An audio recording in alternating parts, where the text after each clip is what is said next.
ইরানের ড্রোন ও ক্ষেপণাস্ত্র হামলার সতর্কতায় ইসরায়েলের হাইফায় বেজে উঠেছে সাইরেন। সোমবার তেহরানের রাষ্ট্রীয় টেলিভিশন স্টুডিওতে বিমান হামলার পর ইসরায়েলের তেল আবিব সহ একাধিক জায়গায় ড্রোন ও ক্ষেপণাস্ত্র ছুড়েছে ইরান। এতে বেশ কয়েকটি ভবন বিধ্বস্ত হয়েছে। নিরাপদ আশ্রয়ের সন্ধানে ছুটছে নাগরিকরা।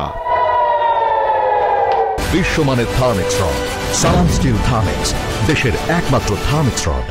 এদিকে সংঘাতের আগুনে ঘি ঢেলেছেন মার্কিন প্রেসিডেন্ট ডোনাল্ড ট্রাম্প। মঙ্গলবার সামাজিক যোগাযোগ মাধ্যম ট্রুথ সোশ্যালে তিনি তেহরান বাসিন্দাদের অবিলম্বে শহরটি খালি করার সতর্কবার্তা দিয়েছেন। তেল আবিবের সঙ্গে ওয়াশিংটন একযোগে হামলা চালাবে কিনা এ নিয়ে কিছু বলেননি ট্রাম্প। একই সঙ্গে ইরানের পারমাণবিক চুক্তিতে স্বাক্ষর করলে এত প্রাণহানি হতো না বলে জানান তিনি।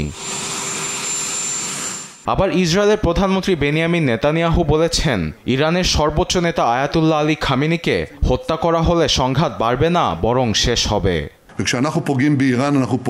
ইরানকে পারমাণবিক কর্মসূচি বন্ধের অনেক সুযোগ দেওয়া হয়েছে, কিন্তু তারা করেনি। তারা স্পষ্ট বার্তা দিয়েছে পারমাণবিক কর্মসূচি তেহরান বন্ধে আগ্রহী নয়। খামেনিকে হত্যা করলে এসব সমস্যার সমাধান হবে। এদিকে ইরানের হামলায় ইসরায়েলের বৃহৎ তেল পরিশোধনাগার পুরোপুরি বিধ্বস্ত হয়েছে। সোমবার রাতে সেখানে মিসাইল ছুড়ে ইরান। তেল পরিশোধনাগারটি পরিচালনা করা বাজান গ্রুপ এক বিবৃতিতে জানিয়েছে, ইরানের মিসাইল হামলার কারণে তাদের সব অবকাঠামো বন্ধ হয়ে গেছে। আরবেদ আফসার, নিউজ ডেস্ক, দেশ টিভি।